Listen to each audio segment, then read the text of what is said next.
Live from the internet, it's the Dr. Tom the Frog Show! Yeah. All right, Rogers, is ECB ready to go? Yeah, she sure is. Okay, well, let's get it rock and roll.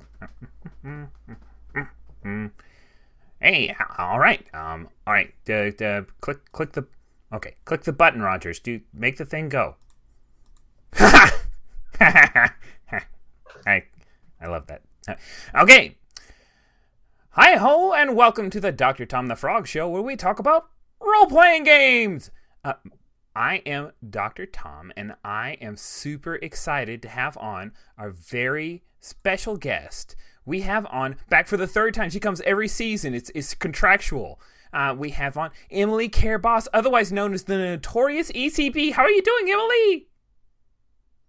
I'm good. How are you doing? Hello. Thank you so much for having me. I am great. Thanks for asking. Yeah, I was recently in a very long surgery. I'm a little tired. It was 12 hours. I don't think the humans really realize how long wart removal takes. Yeah, not a wart. So, I hope you're doing better. I'm good. It was his worst, not mine. All right. So Romance Trilogy. The last time you were on, you were still working hard on the Romance Trilogy. I understand it's out now. So congratulations. Yeah. So now there are some people who thought that it was a bromance trilogy about Chandler and Joey from Friends, but that's not true, right? Wow, that's a different spin. I haven't heard that one. But it's here now. It is for real. It's in the flesh, and it's super long. I just kept writing and writing and writing, and it turned out to be almost 400 pages of romance and adventure and various things. That is so cool. Now, so we have the regular Romance Trilogy, which is Breaking the Ice and Shooting the Moon. That's right. And the third one is the third one's hard to remember. Yeah, it's Skin Deep. No, Under My Skin is the third one. Yes, Under My Skin Deepness. No, Under My Skin. Yeah, that's cool. That's so cool. Now I understand that you added like little bits into the Romance Trilogy. So people who have the original PDFs, there's something new going on, right? Yeah, the games have been out for a really long time. The first one came out in 2005, and I just wanted it to be a really good value for people who might already own one or more of the games. So it's chock full of hacks and mods of the different games. And I had the idea at first for, I don't know, like a couple for each game. And then it's Romance Trilogy and you wanted a couple. It's clever. And I think I talked to you last time about the Patreon campaign that I did, where people supported me in doing the work to get a preview of the different hacks and mods. And people were wonderfully supportive, and it really helped me work with editors and a great layout person, Michael Miller, and my dear friend Jennifer Manley Lee, who did a beautiful job on the cover, and I'm so grateful to her. And I just got so inspired by writing, a few of them every month for people, that there were more. And I actually spoke to the good folks of the Gauntlet podcast, and they have a funny question that they ask everybody about their game. And they said, if your game was about smooth-chested werewolves, what would it be called? And I came up with some names for the games. And then I was like, oh, wow, that would be really fun if I wrote supernatural versions of Breaking the Ice and Under My Skin and Shooting the Moon. And so those ended up being in the book as well. Yeah, it's so cool. Yeah, Cordova just loves the werewolf games, and he was so elated. I hear through channels. Rogers, he's my production assistant monkey. He said Jason was pleased so that's really cool. Now I'm curious though, this is a Romance Trilogy, so do we need to get that through Harlequin or Avon or some other publisher? Oh, wouldn't that be great? Oh, I'd love that. You can just get it directly from me. My website is blackgreengames.com, and it's also on DriveThruRPG, which is where a lot of people get their games these days, and Indie Press Revolution. And soon it will be available in book form through DriveThru. I'm just working out the kinks, and there will even be a hardcover version, but I've just got to, get that all sorted out. But that's exciting too. So if you order it from IPR, are there hero system stats for it for all the romances? I'll have to work on that hacker mod. I didn't include that one. I don't know why. I don't know what I was thinking. That's missed opportunity. That's just something to think about. And we're coming up on February. I don't know when this will go to air. It might be February already by that time. And that's a time when romance is something people think about and love a lot. So I'm thinking of doing a little bit of a special thing for people who order the game in February for me, and have little cards that are for friends or lovers that you really want to express your care and love to. And we're using some of the art, hopefully, from the cover and from other parts of the book. And Valentine's Day can be a very fraught holiday because not everybody's in a relationship, or it doesn't mean the same thing to everybody. So it's important to me to have it be about love in the all-encompassing sense of, the people who are important to you and make your life worth living. And we especially, I feel like, need all the love we can have right now. What the world needs right now is love, sweet love. So just trying to put that out there in the world this February. Absolutely, because that's important. Normally, when I think of Valentine's Day, I think of getting cards with Star Wars puns on them. But now we have the possibility of the romance trilogy with those beautiful cards. That's really cool. And that is going. When can people pick that up? Like, if they're interested when they see it, is it on Black and Green Games now? I don't have it up right now. I will by the beginning of February. And if people have bought them already, I could fit it. I don't want to make people lose out by jumping ahead and buying the game. But I will have it up in a few days. And there's even a couple that'll be poly-oriented, because that's something that's encompassed in the games too. So. All right. Very cool. Okay, cool. So I'm curious that you're always making games, and now that you've got Romance Trilogy out, you can't make more of those, so you have to make new stuff, right? Kind of have to. Yeah, yep. So now that your first trilogy is put to bed, and you've done the new remastered version with digital effects and all of that, you have to come up with a prequel now, right? Oh, dear Lord. It never ends. It's just like Star Wars.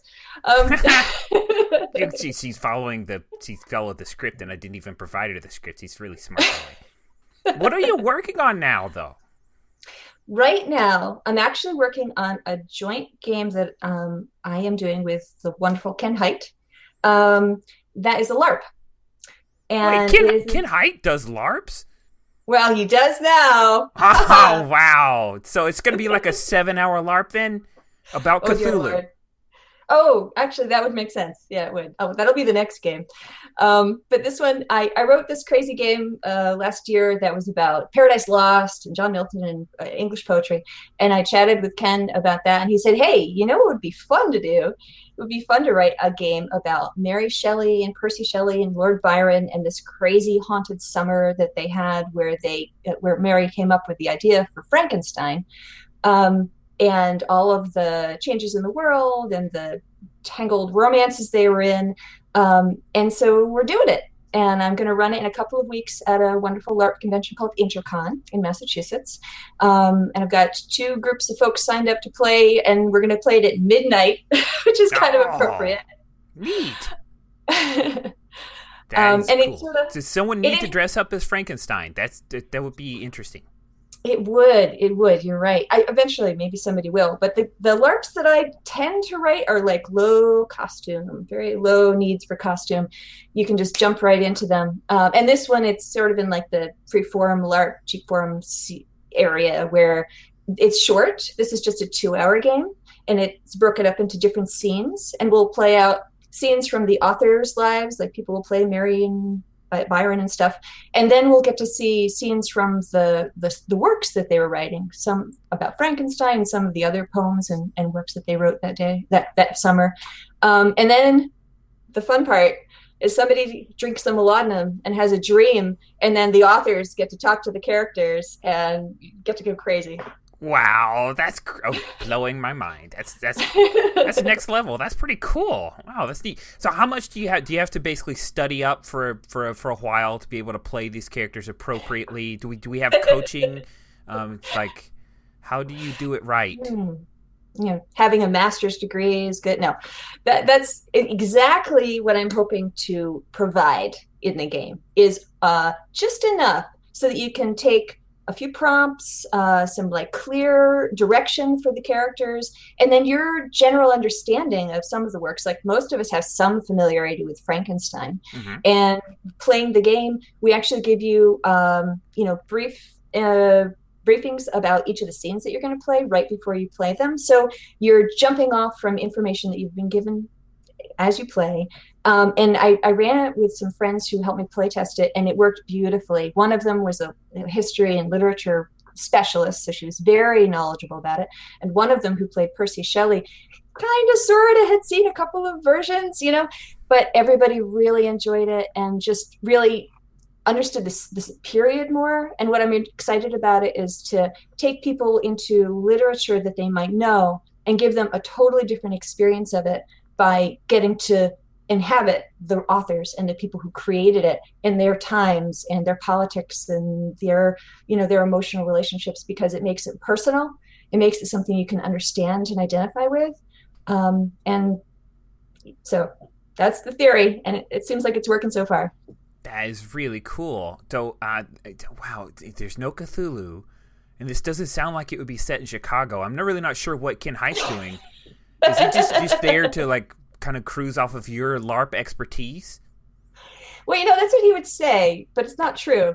One of the ideas that Ken gave was in that Paradise Lost game, I used sort of an opening game within a game to introduce people to the period of Milton's life. And in this, we're going to do the same thing. There's a card game called Whist. It's a trick-taking game. I don't know if you've heard of it. But yeah, WHIST. Yeah, I've heard of it. Exactly. It's the sort of one of the grandmother trick-taking games. And it was very popular during the period when these romantic authors were living. And so we're going to use that married with some little facts about their lives. And they sort of play a fake game of whist, and then they introduce themselves to one another and talk about, provide the ways that they're attracted to one another, or maybe they're getting on each other's nerves because they've spent this long summer where it's raining all the time together. And it gives them a jumping off point to then play. And we tried it out in Northampton a few weeks ago, and it worked beautifully. So that was Ken's idea, and I thank him very much for it. All right, cool. Okay, so he can be listed after you on the book then. That's my rules. Okay, it's all right. Alphabetical order. Very cool. Okay, here we go. All right. Are you ready for a serious question, Emily? Sure. Yeah, go for it. Okay. Wait, you got to get. Okay. Are you serious? Let me see. Yeah, there we go. Very serious. You actually look more serious than Epi. Okay, here we go. All right. If Epi's serious look is not so great, just so you know. Okay, you probably know that though. All right, if you could only pick one, romance or noir? Oh no! Oh no! That's right. Oh, that's like you stabbed me to the very heart. Those are the two genres that you go to. Good job, fellas. In a given year, not this year, but in many years, I'll read all 6 of Jane Austen's novels, and also all of Chandler's novels that I own, which is most of them, not all of them. So, oh dear Lord, okay, so I have to choose. I just have to choose. I have to say one. One or the, you're going sent to a desert island. You can only take either one or the Jane Austen or Chandler novels. That's all you get. You have to leave one behind, or you will drown on your way to the island. I know what it is now. I would take Jane Austen because I need hope in my life, and she gives me hope. That's the way to go. Good choice. Romance over noir. You heard that, all you noir aficionados. This is from a noir expert, too. So she studied it and chosen correctly. At least an enthusiastic amateur. Okay. Well, Emily, ECB, the notorious ECB, is always a pleasure having you on the Dr. Tom the Frog Show. Thank you for coming on. I really appreciate getting to see you, Tom. Thank you so much. Take care.